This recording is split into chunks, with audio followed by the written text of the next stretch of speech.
ওয়া'তাসিমু বিহাবলিল্লাহি জামিআন ওয়া লা তাফাররাকু।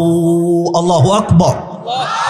এই আয়াতে আল্লাহ তাআলা বলছেন, আমার দেওয়া রশিকে তোমরা শক্ত করে ধরো। আচ্ছা, কুষ্টিয়ার মানুষ কমন সেন্স থেকে বলবেন, এটা কি রশি না কিতাব? আমার ভাইয়েরা উত্তর দিয়েছেন, খুব ভালো লাগছে। আপনার আরেকবার বলবেন common sense. The answer was right, মাশাআল্লাহ, ঠিক ছিল। এটা কি রশি না কিতাব?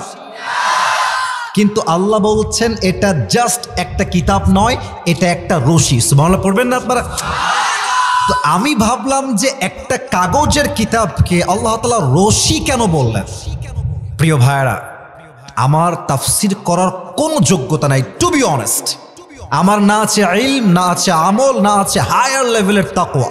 বাট কোরআনের এক একটা শব্দের ভলিউম, তাফসির এতটা বিশাল, এতটা হাই লেভেল, পুরো সমুদ্রের সব পানি যদি কালি হয়ে যায়, পৃথিবীর সমস্ত গাছের পাতা যদি কালি হয়ে যায়, আল্লাহর কিতাবের একটা শব্দের ব্যাখ্যা লেখা সম্ভব হবে না। আল্লাহু আকবার।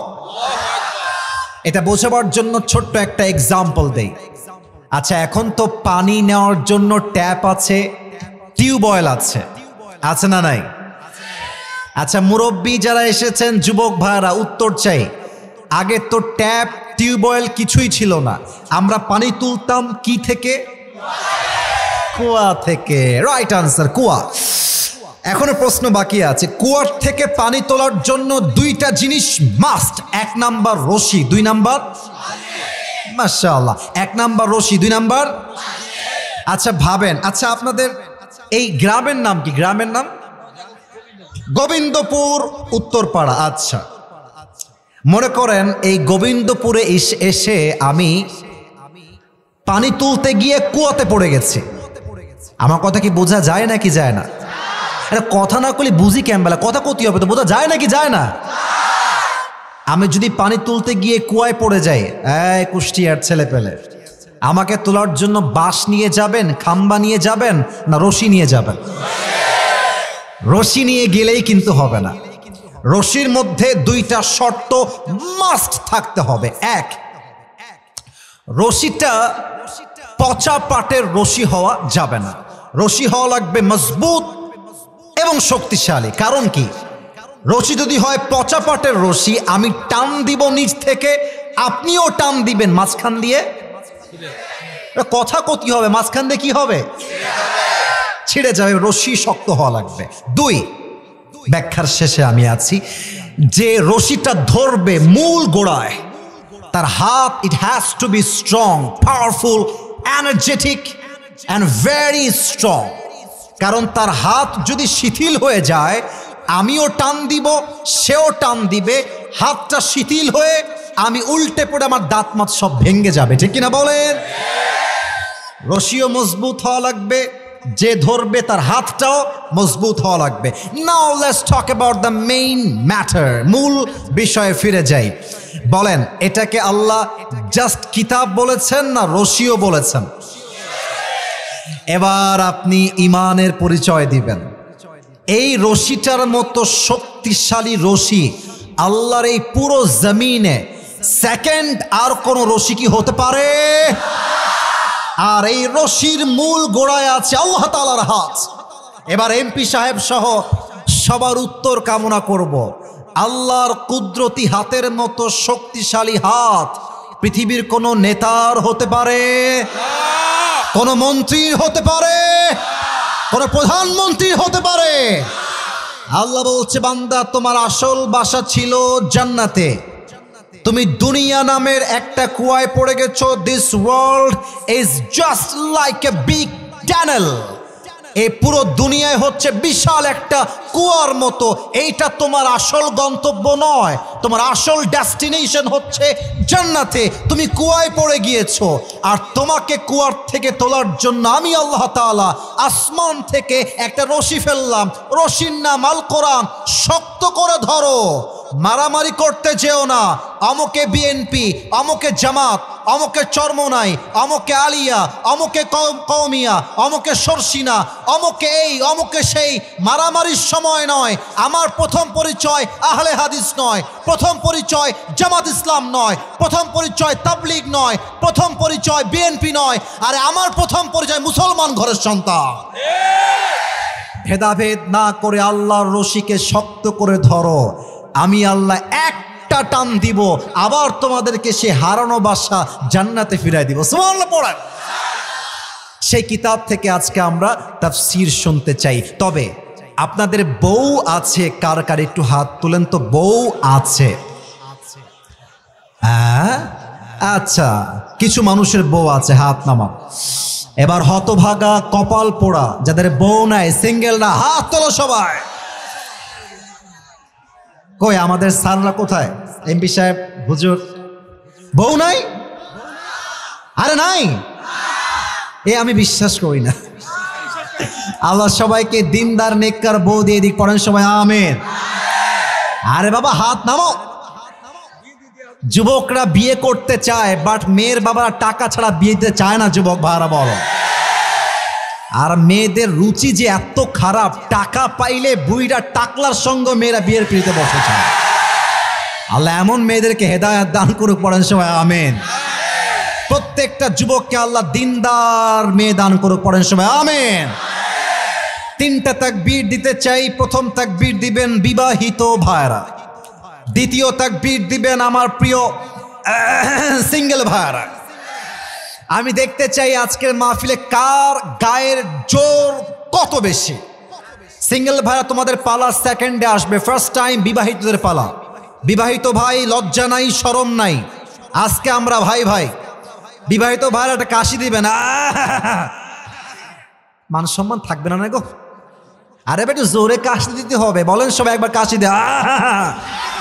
হ্যাঁ মাশাআল্লাহ। সিঙ্গেলরা চুপ থাকবেন, বিবাহিতরা তাকবীর দিবেন। জাস্ট বিবাহিত ভাইরা, নারে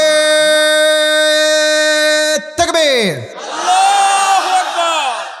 ওরে বাবা রে বাবা, মাশাআল্লাহ, সাউন্ড ভালো হয়েছে। আপনারা আসিফ হুজুরের পক্ষ থেকে নাম্বার পেয়েছেন 70।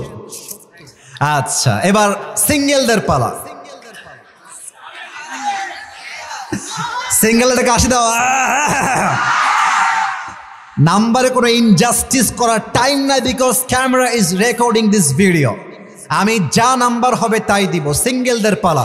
বিবাহিত ভাইরা keep quiet, keep silent. Single ভাইরা লেটস মেক নয়েজ, নারে তাকবীর। বিবাহিত ভাইরা আমাকে মাফ করে দিবেন, আই এম সো সরি। আজকে আমার সিঙ্গেল ভাইরা 95 নাম্বার বেশি পেয়ে পাস করেছে, ঠিক কিনা? আচ্ছা, আর কোনো ভাগাভাগি নাই। এবার সবাই মিলে দেখতে চাই সিংহের বাচ্চা, বাঘের বাচ্চা, বীর পুরুষের বাচ্চা কারা কারা আছে। একবার কাশি দেন সবাই মিলে। নারে তাকবীর। আল কোরআনের আলো, আল হাদিসের আলো, কোরআন হাদিস যেখানে, আলেম ওলামা যেখানে। আপনাদের যে সাউন্ড আমি এই মুহূর্তে পেলাম, আমার মনে হয় এই সাউন্ড যদি বাতিলের মসনদের সামনে দেওয়া হয়, বাতিলের মসনদ থরথর করে কেঁপে উঠবে, ঠিক কিনা বলেন? আল্লাহ স্লোগানকে কবুল করুক, পড়েন সবাই আমিন। আসুন আমি আমার আয়াতের তাফসিরে ঢুকে যাই। আমার প্রিয় কুষ্টিয়ার মিরপুরের ভাইরা, ওয়াজ চলাকালীন কেউ যদি উঠে যায়, নিজ দায়িত্বে লুঙ্গি টান দিয়ে ধরে বসায় দেওয়া লাগবে। তবে যখন টান দেবেন খেয়াল রাখবেন লুঙ্গি যেন খুলে না যায়। মাশাআল্লাহ, তাকবীর। কে উঠলে? তোর বিয়ে হবে না। একজন কালো পাঞ্জাবি, তোর বিয়ে হবে না বাবা, তোর বিয়ে বাদ একদম।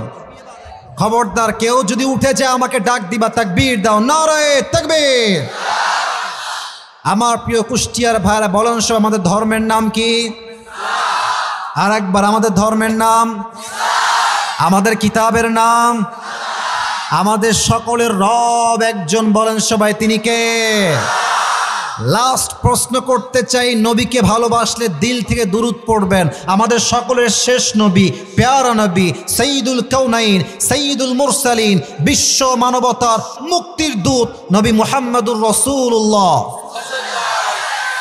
সাল্লাল্লাহু আলাইহি ওয়াসাল্লাম। আজ আমরা কুষ্টিয়ার এই মাহফিলে নবীর জীবনের 3টা সাবজেক্টকে হাইলাইট করতে চাই। মিরপুরের ভাইরা বলেন সবাই, কয়টা সাবজেক্ট? আর একবার, কয়টা সাবজেক্ট?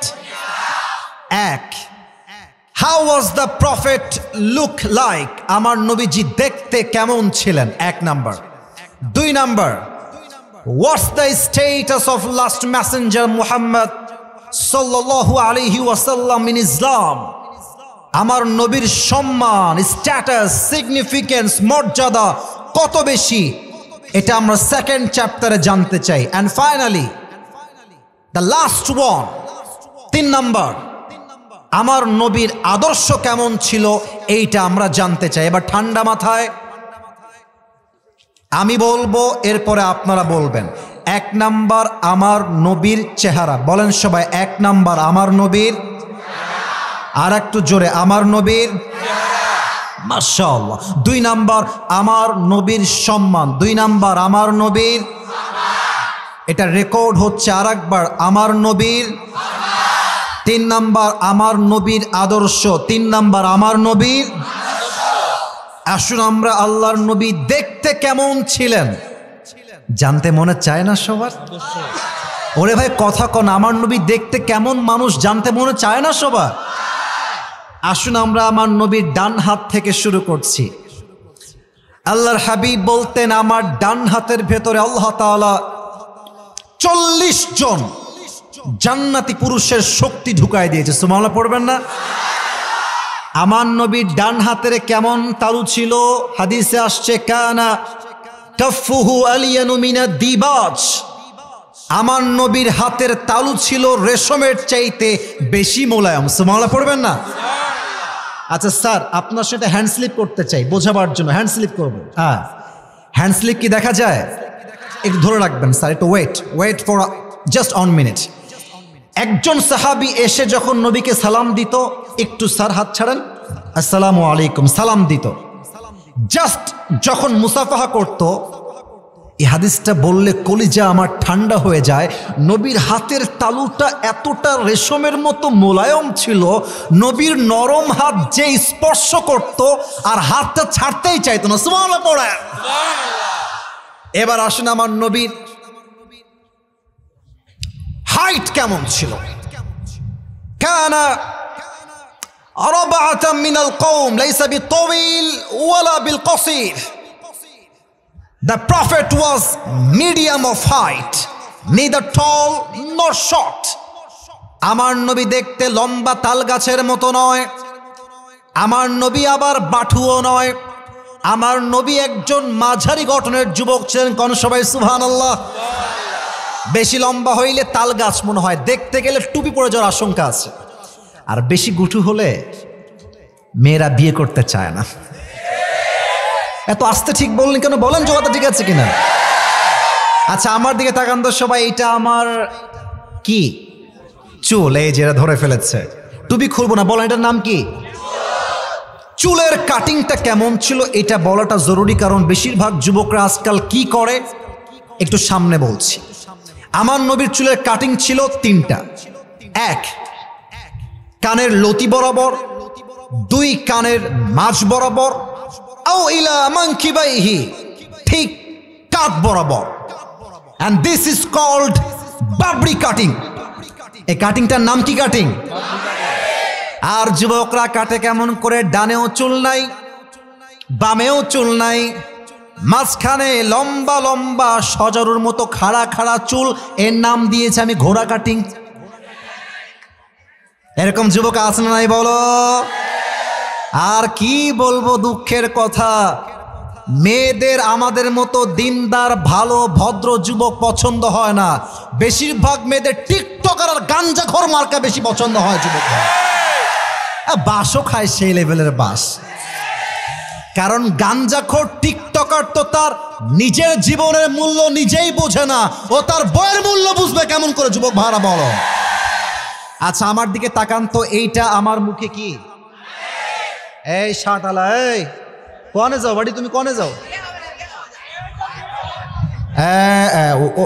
এর মনে হয় এত বউ নাই তো, নয় এত বউ নাই আছে, তাহলে যাক, তাহলে যাক। এই কুষ্টিয়ার ভাড়া, নো নো নো নো, একজনের জন্য হাজার মানুষের পরিবেশ নষ্ট করা মূর্খতা ছাড়া আর কিছুই হবে না, ঠিক কিনা বলেন?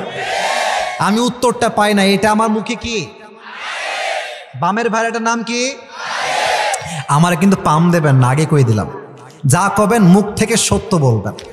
আচ্ছা একবার সবাই আমাকে দেখেন এক নজর। এই আগে বলছি চিল্লাবেন না, আগে let me finish my point. এই যে আমি চাপদাড়ি রেখে দিয়েছি, এই মুরব্বী আব্বা যান, আপনার হাতে আমার হাত, কথা বইলেন, মন থেকে বইলেন। আচ্ছা আমার বয়স তো 30+, আমি কি বুড়া না যুবক? তাই কম কথা না কলি বুঝি কেমন, আমি কি বুড়া না যুবক? আচ্ছা আমি চাইলে আমার এই দাড়িটা ক্লিন শেপ করতে পারতাম না? কথা বলেন এখন, পারতাম কি পারতাম না? কিন্তু আমি যে ক্লিন শেপ না করে লম্বা চাপ দাড়ি রেখে দিয়েছি, আমাকে দেখতে কি আনস্মার্ট লাগতেছে না স্মার্ট লাগতেছে? অনেক মেয়ে দেখবেন দাড়িওয়ালা পুরুষ দেখলে মানে দাড়িওয়ালা ছেলেকে তার পাত্র হিসেবে পছন্দই না। আমি তাদের জন্য আজকে উইথ ডিউ রেসপেক্ট, সম্মান দিয়ে বলবো, কুষ্টিয়ার যুবক তোমরা যদি আমার সঙ্গে একমত হও, বাঘের কণ্ঠে আওয়াজ দিয়ে ঠিক বলবা। আমার কথা কি জানো, যেই মেয়ের দাড়িওয়ালা বীর পুরুষ পছন্দ হয় না, ওই রকম মেয়ের জন্য বিটিএস এর হিজড়া ছাড়া সেকেন্ড কোন অপশন আমাদের কাছে আর হতে পারে না। আরে যেই মেয়ে আমাকে দাড়ির জন্য পছন্দ করতেই চায় না, সে আমার বাড়ির বউ হওয়ার যোগ্যতাই তো রাখে না। বলো বলেন তো, আমার নবীর মুখে লম্বা লম্বা চাপ দাড়ি ছিল কি ছিল না? আমার নবীর মতো সুন্দর এই তল্লাটে দ্বিতীয় আর কেউ কি হতে পারে? চাঁদের চেয়ে সুন্দর তুমি, নবী আমার কামলিওয়ালা, দো জাহানের বাদশাহ তুমি, প্যারা নবী সাল্লে আলা, দো জাহানের বাদশাহ তুমি, প্যারা নবী সাল্লে আলা, চাঁদের চেয়ে সুন্দর তুমি, নবী আমার কামলিওয়ালা। সুবহানাল্লাহ পড়বেন না আপনারা? এবার আসুন, আমার নবীর, আমার কথা কি বোঝা যায় নাকি যায় না? যায় যায় যায় যায়। আমার নবীর গায়ের চামড়ার রং কেমন ছিল বোঝাবার জন্য একটা উদাহরণ দিতে চাই। এই আগেই বলিস না বাবা, এটা ভুল হয়েছে, শ্যামলা না, বুঝতে হবে, আগে বলি, লেট মি টক। একটা উদাহরণ দিব, রাগ করবেন না তো? না রাগ করলি কব না, রাগ করবেন নাকি আপনারা? আপনারা কি পাকিস্তানের নাম শুনেছেন? শুনেছেন না আপনারা সবাই? অস্ট্রেলিয়া নাম শুনেছেন? আচ্ছা যাদের বিয়ে হয় নাই, তোমাকে আমি আগেই বলেছি, এটাকে নেগেটিভলি নয়, বোঝার স্বার্থে নাও, বোঝার স্বার্থে। তোমাকে আমি কথা না ইঙ্গিতে তোমাদেরকে আমি দুইটা অপশন দিব। এক, পাত্রী হিসেবে অস্ট্রেলিয়ার একজন মেয়ে দিব, আর এক হচ্ছে পাকিস্তানের মেয়ে। বুঝবা, অস্ট্রেলিয়ার মেয়ে হচ্ছে দেখতে সাদা সুন্দরী, আর পাকিস্তানের মেয়ে হচ্ছে লাবণ্যময় সুন্দরী। এখন তোমরা আমাকে মন থেকে বলবা, তুমি কি সাদা সুন্দরী বিয়ে করবে না লাবণ্যময় সুন্দরী বিয়ে করবে?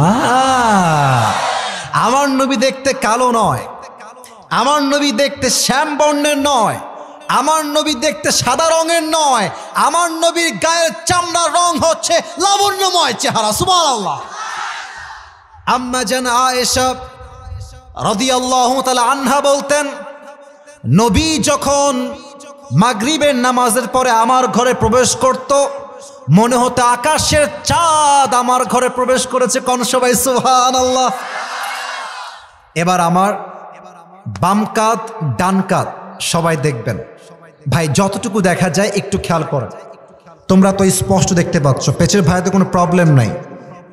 আপনারা যারা দেখতে পাচ্ছেন, আবারও বলবো, আমি একটা হাদিস এই মুহূর্তে বলতে চাই। এই হাদিসটি বলার জন্য কেউ আমার চেহারা দেখবেন না, আমার ডান কাঁধ দেখবেন, আর বাম কাঁধ দেখবেন।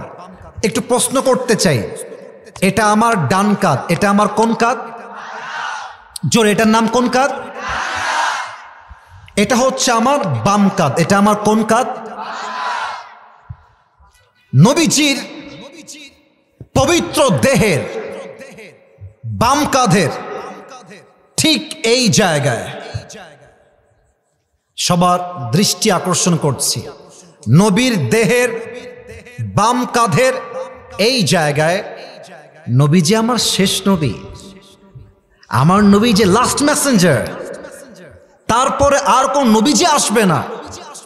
এটার প্রমাণ রাখার জন্য আল্লাহ তাআলা নবীর পিঠের বাম দিকের কাঁধের এইখানে একটা সিল মেরে দিয়েছেন, মোহরুন নবুয়া। এই সিল দেখলেই মানুষ বুঝবে এটাই শেষ নবী, এরপরে আর কোন নবী দুনিয়াতে আসবে না। সুবহানাল্লাহ পড়বেন না?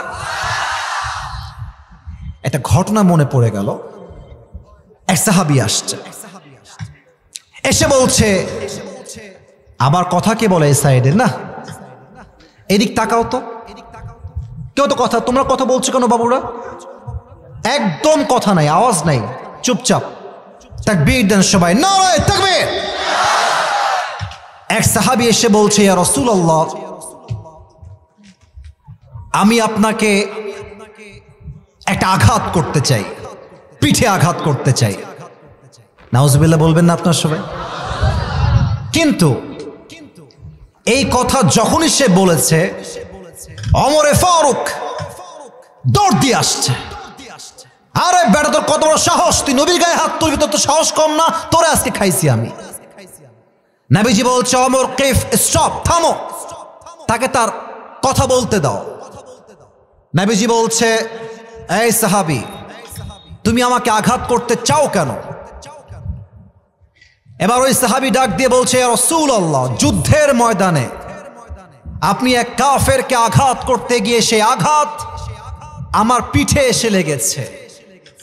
আপনি যদি সেই কিসাসটা আদায় করতে চান, আমিও আপনার পিঠে আঘাত করতে চাই। এবার ওই সাহাবী সামনের দিক থেকে ঘুরে পেছনে আসছে। সবাই আমার দিকে, look at my body, look at my face, সবাই আমার দিকে দৃষ্টি দিবেন। সবাই বলছে, ইয়া রাসূলুল্লাহ, আপনি যদি জামা পরিধান করেই থাকেন তবে আমার আঘাতটা সম্পূর্ণ হবে না, আপনাকে জামা খুলতে হবে, কারণ যুদ্ধের ময়দানে আমার গায়ে জামা ছিল না। এবার আল্লাহর রাসূল তার গায়ের জুব্বাটা এমনে করে তুলতে শুরু করেছেন, জুব্বাটা খুলতে শুরু করেছেন। জুব্বা যখন এই পর্যন্ত তুলে জাস্ট এই পর্যন্ত আসছে, মোহরুন নবুয়া জাস্ট হালকা বের হয়েছে। বের হওয়ার সঙ্গে সঙ্গে ওই সাহাবী দৌড় দিয়ে এসে নবীর মোহরুন নবুয়াতে চুমু খেয়ে ফেলেছে। কোন সবাই সুবহানাল্লাহ। আর ডাক দিয়ে বলছে, ইয়া রাসূলুল্লাহ, আমি আপনাকে আঘাত করতে চাই না, আপনার জন্য আমার জীবন, মায়ের জন্য সব কোরবান ইয়া রাসূলুল্লাহ। আমি জাস্ট আপনার দেহে চুমা দিয়ে আমার ঠোঁটকে জাহান্নামের আগুন থেকে মুক্তি করার জন্য চুমা দিয়েছি। সুবহানাল্লাহ পড়বেন না আপনারা সবাই? আচ্ছা প্রিয় ভাইয়ারা, রাত বাজতে আছে 12টা। 12টার পরে কি ওয়াজ আজকের মাহফিলে হবে নাকি হবে না? আর একটু জোরে, হবে নাকি হবে না? সবাই দুই হাত তোলেন, সবাই দুই হাত তোলেন, কেউ যেন বাদ না যায়। আমি দেখেছি 2 জন যুবক এই পাশ থেকে আমার পারমিশন ছাড়া উঠে গেছে। যুবক ভাইয়ারা, আজকে এসেছি, কবে আসবো এটা আমার জানা নেই। আজকের এই মাহফিল এই মাসের আমার শেষ মাহফিল, ঈদের পর দিন থেকে প্রোগ্রাম শুরু হয়েছে। সবাই একটা কাশি দেন, হাত তুলে। আমি একটা ওয়াদা করাতে চাই, বলেন সবাই হুজুর। আসতে কেন, জোরে হুজুর। আমরা কুষ্টিয়ার সন্তান, আপনাকে ওয়াদা দিলাম, দোয়া না করে আমরা কেউ উঠে, এবার সবার থেকে আওয়াজ করে উত্তর চাই। আমি যেমনে হাত দেখাবো, you have to do the same thing as I am acting now. আমি যেমনে বলবো এক্স্যাক্টলি তেমনে। যাব না, আর একবার, যাব না। বলেন সবাই ইনশাআল্লাহ। হাত নামান। কেউ যদি উঠে যায় এবার দোয়া ছাড়া, হাদিসে আসছে লা ঈমান আলা লিমান লা আমান আলা, যার কথা ঠিক নাই তার ইমানের ঠিক নাই, ঠিক কিনা বলে? আচ্ছা, 2 নাম্বার ছিল আমার নবীর স্ট্যাটাস বা সম্মান। আচ্ছা কুষ্টিয়ার ভাইরা, আপনারা সবাই আল্লামা দেলোয়ার হোসেন সাইদি হুজুরের নাম শুনেছেন না? এত আস্তে বললেন, নাম শুনছেন না আপনারা সবাই? আরে আগে তো আমরা দেখেছি যে সাইদি হুজুরের নাম নিলে, দেখেন তো আমার কথাটা মেলে কিনা, অনেক পাতি নেতা ডান দিক থেকে উঠে এসে, তো কোনো বাপের বেটা যদি আজকে থাকেন যে সাইদি হুজুরের নাম দেওয়ার জন্য রাজাকার বলে তেড়ে আসবেন, আসেন, আপনার পিঠের চামড়া এই যুবকগুলো একটাও বাকি রাখবে না। ইসরে মানুষটা বড্ড কোয়ালিফাইড ছিলেন। আচ্ছা শোনো, আমার বয়স খুবই কম, আমি স্মার্ট বয়সের স্মার্ট ছেলে, আমি অহংকার নিয়ে বলছি না। আমরা এই যুগ বুঝি, তাই আমরা যুগ বুঝে কথা বলতে পারি, তাই যুবকরা আমাদেরকে ভালোবাসে। কথা ভুল বললাম না ঠিক বললাম? এখানে অনেক মুরব্বীরা আছেন, স্টেজে অনেক সিনিয়র পিপলরা আছেন। আমার কথা যদি ভুল হয় আমাকে ভুল ধরাই দিবেন যদি ভুল হয়। আপনি আল্লামা সাইদি হুজুরের 20 বছর আগের ওয়াজ শুনবেন, 20 বছর আগে। আপনি যখন ওয়াজগুলো শুনবেন, তার শব্দ, তার ভাষা, তার মাধুর্যতা, তার শব্দচয়ন, তার বাক্য গঠন এতটা স্টাইলিশ, এতটা কোয়ালিফাইড, এতটা মডার্ন, এতটা স্মার্ট, ওয়াজ শুনলেই মনে হবে 2005 সাল নয়, 2025 সালে সে ওয়াজটা করছে, ঠিক কিনা বলেন? উনি একটা কথা বলতেন, নবীর আদর্শের কথা বললে, বাংলার মাটিতে ইসলাম রাজ কায়েমের কথা বললে, আল্লাহর দিন কায়েমের কথা বললে আমাদেরকে 3টা গালি সব সময় দেওয়া হয়। দেখেন তো মেলে কিনা? 1 নাম্বার রাজাকার, 2 নাম্বার জঙ্গিবাদ, 3 নাম্বার মৌলবাদ। মৌলবাদ মিলছে না কথাটা আমার? মিলছে না? মিলছে না? এটা আমি না, সাইদি হুজুর বলেছেন। তো আমি অবাক হয়ে গেলাম যে সাইদি হুজুর বলছেন যে আমাদেরকে তোমরা যতই মৌলবাদী বলে গালি দাও, আমরা গালিতে মোটেও রাগ করি না, বরং আমরা খুশি হই। তো এই কথা শুনে আমার মাথায় কাজ করে না, কি রে বাবা, হুজুর কয় কি? আমাদের গালি দিলে আমরা রাগ করবো, হুজুর খুশি হয়, কারণ কি? দেখি তো হুজুর কি কয়, দেখি তো একটু। উনি ব্যাখ্যা দিলেন যে মৌলবাদ এইটা আসছে মূল থেকে। কুষ্টিয়ার ভাইয়ের থেকে সাউন্ড চাই। মৌল আসছে কি থেকে? বামে একটু সাউন্ড কম পেলাম। মৌল আসছে কি থেকে? মূল থেকে। উনি বলেন মূল মানে কোরআন, মূল মানে হাদিস, মূল মানে আল্লাহ তাআলা, মূল মানে হিজ লাস্ট মেসেঞ্জার মুহাম্মদ সাল্লাল্লাহু আলাইহি ওয়াসাল্লাম। উনি বলতেন যারা আমাদেরকে মৌলবাদী বলে গালি দাও, আমরা হলাম মূলবাদী, তোমরা সবাই আগাবাদী। এবার বলেন তো, গাছের আগায় শক্তি বেশি হয় না গোড়ায় শক্তি বেশি হয়? উনি বলতেন তোমরা থাকো গাছের আগায়, আমরা থাকি গাছের গোড়ায়। বাড়াবাড়ি বেশি করতে যেও না, বেশি বাড়াবাড়ি করলে 16 কোটি মানুষ মিলে গাছের গোড়ায় একটা ঝাঁকুনি মারবে, মামুর বাড়ি দিল্লি গিয়ে পড়বা, দিল্লি গিয়েই তারা পড়েছে কুষ্টিয়ার ভাইরা আমার। ওনার প্রত্যেকটা কথা আজকে বাংলার মাটিতে বাস্তবে রূপ ধারণ করেছে, ঠিক কিনা বলেন? উনি বলতেন নবীর সম্মানের কথা বললেই হবে না, নবীর যেই সম্মান ছিল সেই সম্মান ছিল ইসলামের জন্য, সেই সম্মান ছিল কোরআনের জন্য। অতএব আগামীর বাংলাদেশ হবে ইসলামের বাংলাদেশ, আগামীর সংসদ হবে কোরআনের সংসদ। কুষ্টিয়ার ভাইরা ঠিক কিনা বলেন? আচ্ছা ছোট্ট একটা এক্সাম্পল দিব। এই যে দাঁড়াও তো বাবু, তুমি একটু, তুমি দাঁড়াও তো বাবু। এই যে তুমি ভয় নাই, দাঁড়াও, হ্যাঁ দাঁড়াও, কোনো ভয় নাই, কোনো ভয় নাই। তোমার নাম কি? তামিম। ওকে দেখা যায়? কথা কন না কেন, দেখা যায়? তামিম ওর নাম। আমি যাওয়ার সময় ওর সঙ্গে আমার একটা ঝগড়া বেঁধে গেছে। তো আমি ঝগড়ার ফাঁকে এমন খেপে গেছি, একটা দাও নিয়ে এসে এক কোপ দিয়ে তামিমের ডান পা কেটে ফেলেছি। হাসবেন না, কোন পা কেটেছি? বসো সোনামণি, নতুন মনে হয়, ভয় পেয়ে গেছে, নতুন নতুন, বসো। কোন পা, কোন পা, কোন পা? এখন কুষ্টিয়ার এই যে ছেলে পেলেগুলো আছে, এই হুজুরকে ধর ধর ধর ধর ধর, হুজুর তো অকাম করে ফেলছে, একটা ডান পা কেটে ফেলছে, ধর ধর। আজকে আমাকে ধরলেন, কালকে কুষ্টিয়ার থানায় আমার নয় মামলা হয়ে গেল। 3 দিন পরে আমাকে জেলা আদালতে তোলা হলো বিচারের জন্য। জজ সাহেব আসছে, আপনি আসিফ হুজুর না? এই যে আপনি ওয়াজ করেন ওই লোক না? জি জি স্যার, আমি সেই লোক। আপনি লোক সুবিধার না? দেখতে সুন্দর কিন্তু লোক তো সুবিধার না। আপনি আপনি কি করছেন? এইটা তা কাটছেন কেন আপনি ওই ছেলেটা? স্যার আমি কেটে ফেলেছি, আপনি বিচার করেন কি করবেন।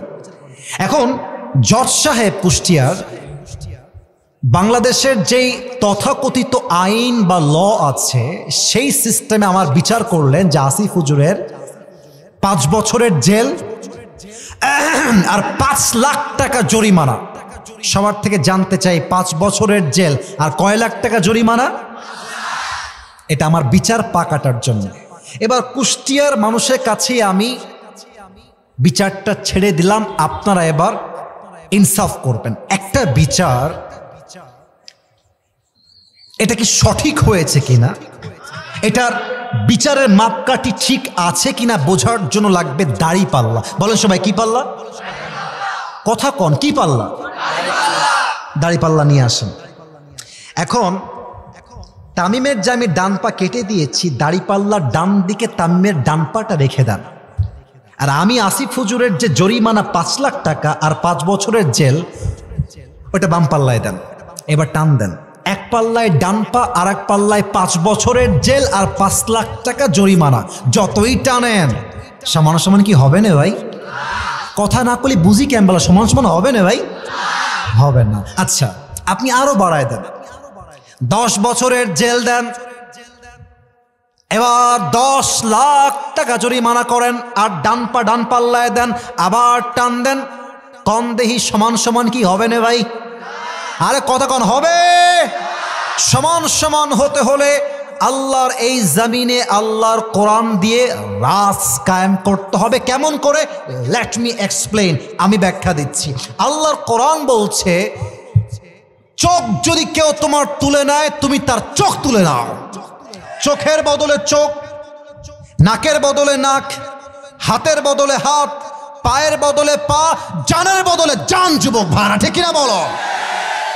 এবার আপনি কোরআন দিয়ে বিচার করেন। তামিমের ডান পা আমি কেটে ফেলেছি, আপনি আমারটা কাটেন। এবার ওর ডান পা দাড়ি পাল্লার ডান দিকে দেন, আর আমারটা কেটে দাড়ি পাল্লার বাম দিকে দেন, টান টান দেন, দেখবেন দুইটা সমান সমান হয়ে গেছে। ওমান হাকামা বিহি আদালা। এই কোরআন দিয়ে যে আইন কায়েম করবে, এই কোরআন দিয়ে যে রাজ কায়েম করবে, সেই তো আল্লাহর এই জমিনে ইনসাফ ভিত্তিক রাষ্ট্র কায়েম করতে পারবে। ঠিক কিনা বলে? তো নবীর সম্মান অনেক হাই বললেই হবে না।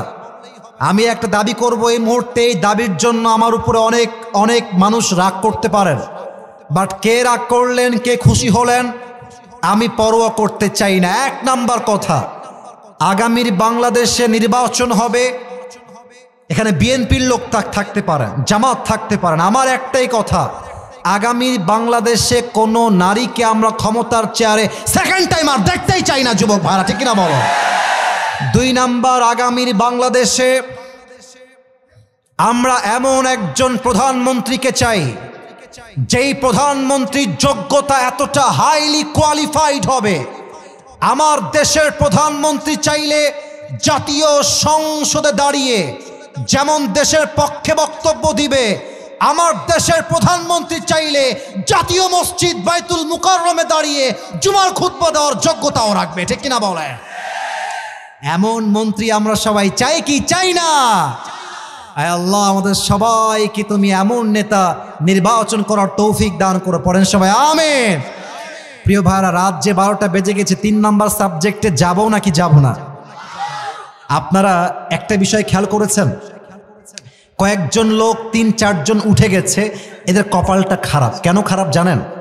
আমরা এখন সবাই মিলে একসাথে আছি, আর কিছুক্ষণ পরেই দোয়া হবে।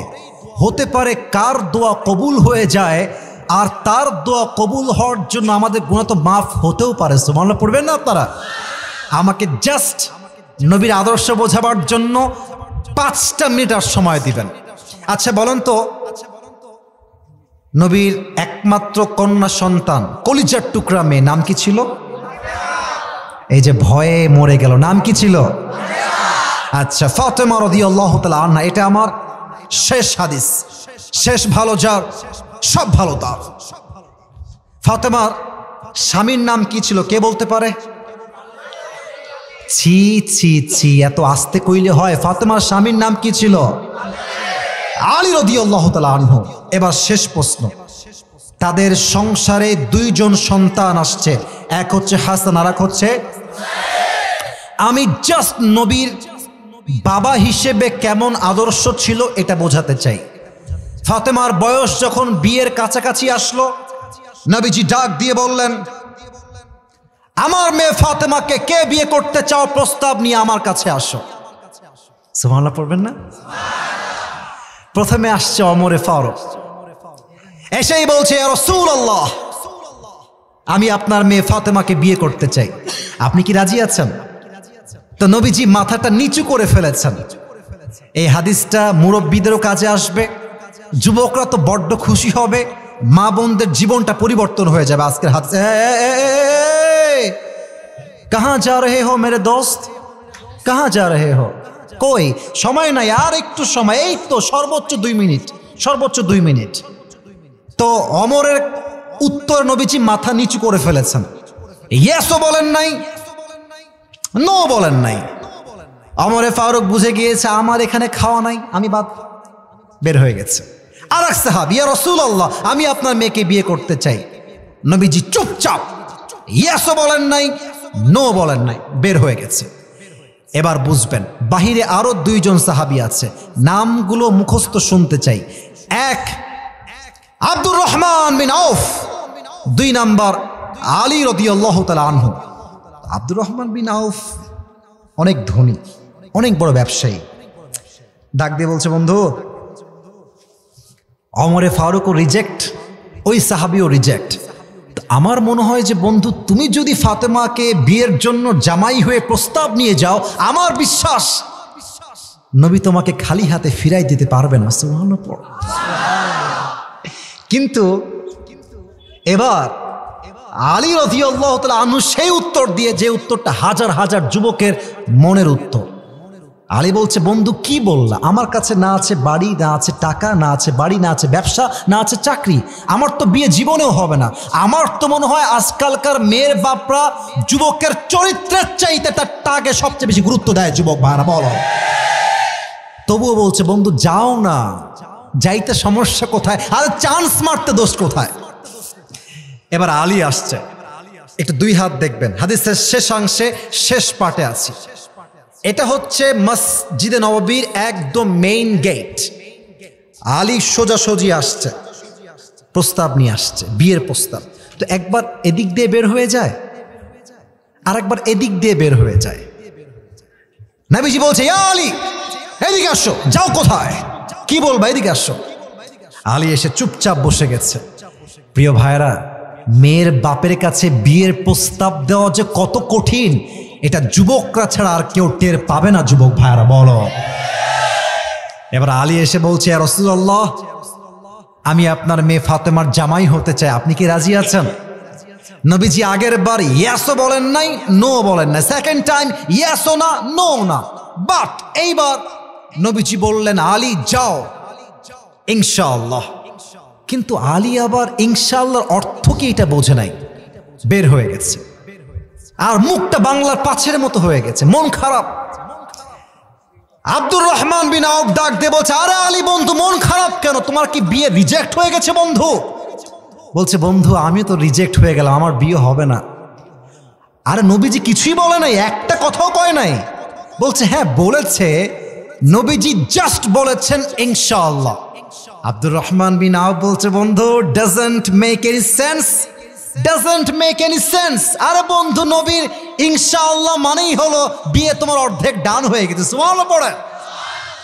আদর্শ কোথায়? এই যে আব্বাজান, আমার মায়েরা যারা আমাকে শুনছেন এতক্ষণ যাবত, প্লিজ আমার শেষ কথা কান খাড়া করে শুনবেন। নবীর মেয়ে ফাতেমার বিয়ে আলীর সঙ্গে হবে, এটা আল্লাহ কর্তৃক সিদ্ধান্ত, ফাইনাল। বাট নবীজি ইয়েস বলেন নাই কেন? কারণ ফাতেমার থেকে এখনো অনুমতি নেওয়া বাকি আছে। নবীজি বের হয়ে গেলেন, ফাতেমাকে ডাকলেন, আম্মা জান, আপনার আব্বা আপনার জন্য একজন উত্তম পাত্রের সন্ধান পেয়েছে আপনার জামাই হিসেবে, আপনি কি রাজি আছেন? ফাতেমার মুখটা লজ্জায় লাল হয়ে গিয়েছে, ডাক দিয়ে বলছে, ইয়া রাসূলুল্লাহ, ইয়া হাবিবাল্লাহ, মান হুয়া মাসমুহ, ওই যুবকটার নাম কি? নবীজি বলছে, ইসমুহু আলী, তার নাম হলো আলী, তুমি কি রাজি আছো মা? এবার দেখেন, ফাতেমাও ইয়েস বলেন নাই, নো বলেন নাই, জাস্ট একটা মুচকি হাসি দিয়েছেন। আর মাথায় রাখবেন, বিয়ের ক্ষেত্রে মেয়েদের ইয়েস বলাটা ইটস নট ইম্পর্ট্যান্ট। যদি মেয়েটা মুচকি হাসি দিয়ে দেয়, বুঝে নিবেন দাল মে কুছ কালা তো জরুর হ্যাঁ, ঠিক না? ফাতেমার হাসি দেখে নবী বুঝে গিয়েছে ফাতেমাও রাজি। প্রবাদ বাক্য আছে, মিয়া বিবি রাজি তো ক্যা করেগা, বাস বিয়ে ডান। এখান থেকে শিক্ষা হচ্ছে, আব্বাজান আপনার মেয়েকে যখন বিয়ে দিবেন, যাত্রার সঙ্গে মন চাইলে আপনার মেয়েকে আপনি গাঞ্জাখোরের সঙ্গে বিয়ে দিতে পারবেন না। যুবক ভাইরা ঠিক কিনা বলো? আগে মেয়েকে বলবেন ছেলের বাসা কুষ্টিয়া, ছেলের বাসা খুলনা, সাতক্ষীরা, যশোর, মা ছেলে চাকরি করে, ব্যবসা করে, এই তার যোগ্যতা, মা তুমি রাজি আছো কিনা? মেয়ে যদি বলে ইয়েস, আপনি বলবেন ইয়েস। মেয়ে যদি বলেন নো, আপনি বলবেন নো। বেশিরভাগ বাপ তার মেয়েকে জোর করে আজাগায় বিয়ে দেওয়ার জন্য, বেশিরভাগ নারী বিয়ের পর ডিভোর্স হয়ে বাসায় ফিরে আসে, এবং বেশিরভাগ মেয়েকে বিয়ে করার জন্য জোর করে, আর জোর করার জন্য বেশিরভাগ পুরুষ তার পছন্দের মেয়েকে বিয়ে করতে না পেরে গাঞ্জা খেয়ে বেকা হয়ে যায়। আমি কি এটা ভুল বললাম না ঠিক বললাম? বলেন বলেন। আপনি দেখেন, যতগুলো যুবক গাঞ্জা খায়, নেশা করে, পর্নোগ্রাফি দেখে, দেখবেন তার 80% যুবক ছ্যাঁকা খেয়ে বেকা হয়ে গেছে। তো প্রত্যেকটা বাপ যদি মেয়ের কাছে পারমিশন চায় বিয়ের ক্ষেত্রে, মেয়ে বলবে আব্বা আমি ওইকে বিয়ে করতে পারবো না, আমার আর যে পছন্দ আছে তুমি তাকে দেখো। এইরকম চিন্তা হলে এই দেশের মাটিতে জেনার সংখ্যা কমবে, বিয়ের সংখ্যা বেড়ে যাবে, ঠিক কিনা বলে? আল্লাহ প্রত্যেকটা বাবাকে নবী বাবা হিসেবে যে আদর্শ বিলং করতেন, সে আদর্শ রাখার তৌফিক দান করুক। পড়েন সবাই আমিন।